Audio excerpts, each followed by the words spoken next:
నేను కూడా ఇలాంటి ఒక కుగ్రామం నుంచి కష్టపడి చదువుకొని వచ్చినటువంటి వ్యక్తినే.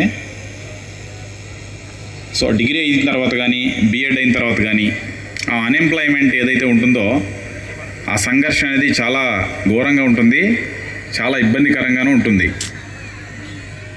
చూస్తే మరి కరస్పాండెంట్ చాలా కష్టపడి ఈ స్కూల్ని ఎస్టాబ్లిష్ చేయడం జరిగిందని చెప్పేసి నేను అనుకుంటాను.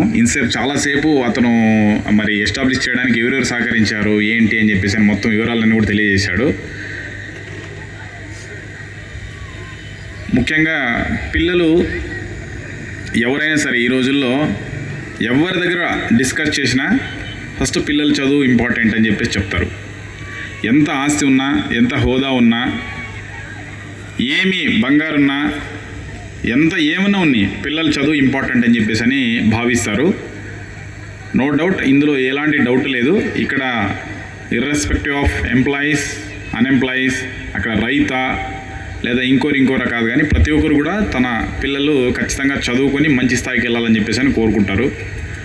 సో ఎడిఫై అంటే మీనింగ్ ఏంటి ఎవరైనా చెప్పగలరా? ఫస్ట్ ఆఫ్ ఆల్ ఎడిఫై, ఈ స్కూల్ ఎడిఫై స్కూల్ కదా.